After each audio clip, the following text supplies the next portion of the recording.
Bienvenidos y bienvenidas a la quinta semana de clases. Soy Bárbara Ramos, adjunta del curso Instituciones del Derecho Sancionador.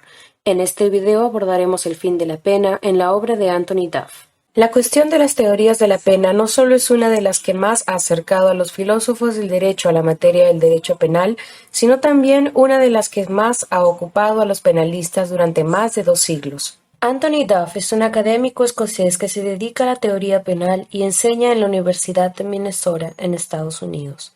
Profesor emérito de la Universidad de Stirling, Escocia, es uno de los autores que más han contribuido a renovar el pensamiento penal contemporáneo. Buenas muestras de su labor se encuentran en los libros como Punishment, Communication and Community, publicado por Oxford University Press en 2001, en los 3 volúmenes que coeditó bajo el título de Trial on Trial, y también en la excelente revista que fundó, Criminal Law and Philosophy. Una de las características más notables del trabajo de Duff, su impronta interdisciplinaria, queda de manifiesto en obras como las señaladas. De hecho, su persistente vocación de incorporar preguntas y conocimientos usualmente ajenos a la tradicional dogmática del derecho penal se plasma en una riqueza inusual, en especial para una disciplina que exhibe cierta pretensión de autosuficiencia y la consiguiente renuencia a atender los reclamos provenientes de otras disciplinas. El esfuerzo de este autor se centró en propiciar que los estudios penales entablasen un diálogo con las oleadas más importantes de renovación que atravesaron a la filosofía política y la filosofía jurídica desde los años 70. Duff propuso anclar el derecho penal en el pensamiento igualitarista proveniente de autores como John Rawls o Ronald Dworkin, y a la par de ellos conectó la reflexión penal con ideales como el de igual consideración y respeto. De esa forma, acentuó la incidencia que valores como los del respeto de la autonomía individual, la privacidad y la dignidad personal deben tener en los estudios penales. Dicho criterio contrasta con otros enfoques que enfatizan valores como los del orden y la estabilidad.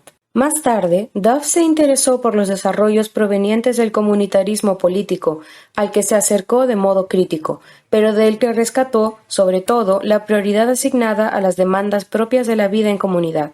Y precisamente, la idea de comunidad desempeñó desde entonces un papel central en todos sus estudios sobre el castigo.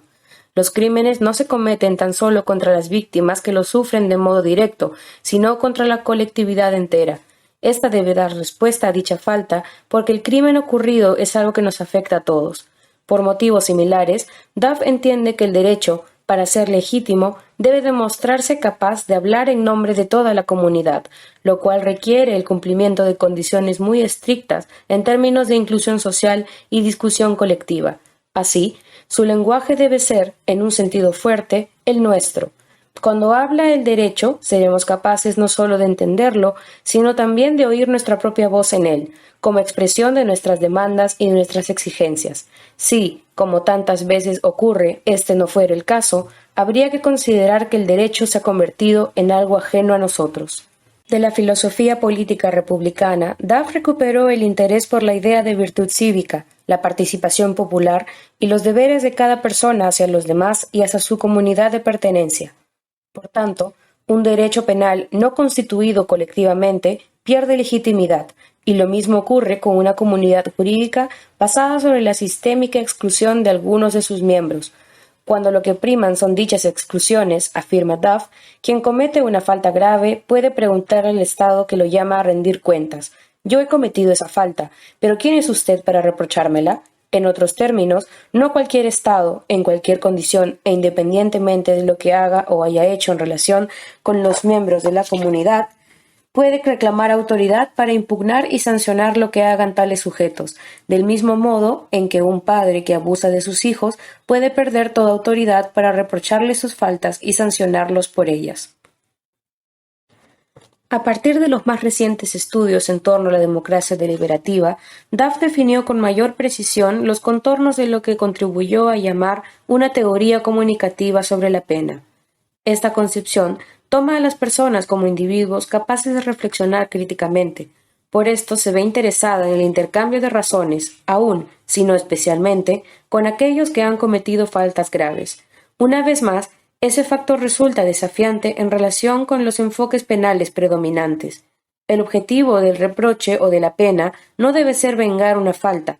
Tampoco, mediante la imposición de temor, forzar en quien la ha cometido un cambio de conducta.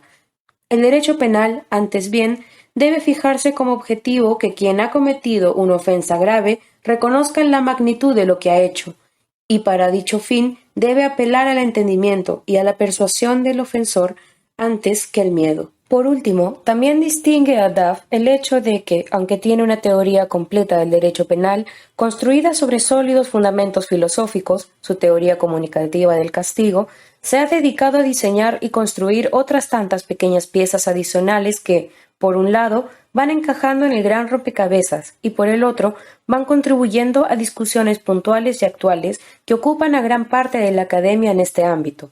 Entre estas piezas se cuentan temas tan diversos como el rol de las víctimas, la tentativa en la comisión de delitos, la presunción de inocencia, el derecho penal internacional, la justicia penal juvenil, la justicia restauradora, la teoría retributiva, elementos de la teoría sustantiva de la responsabilidad, el principio del daño, el terrorismo y las causas de justificación. Duff critica la idea de que el derecho penal y el sistema de justicia deban ser excluyentes, que los delincuentes sean personas diferentes a nosotros y que, como consecuencia, haya que embarcarse en una suerte de guerra contra el delito. Por el contrario, propone la teoría de un derecho penal para ciudadanos falibles como nosotros y se dedica a pensar cuáles serían, desde el punto de vista normativo, los roles sociales y jurídicos que deberíamos asumir en este contexto. Asimismo, llama la atención sobre el hecho de que el derecho penal es una institución política y que debe entenderse como parte de un sistema de autogobierno democrático.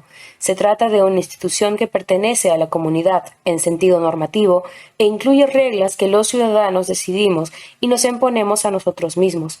A su vez, según esta teoría, el origen democrático de las leyes penales no es simplemente un dato, sino una condición para su autoridad y legitimidad.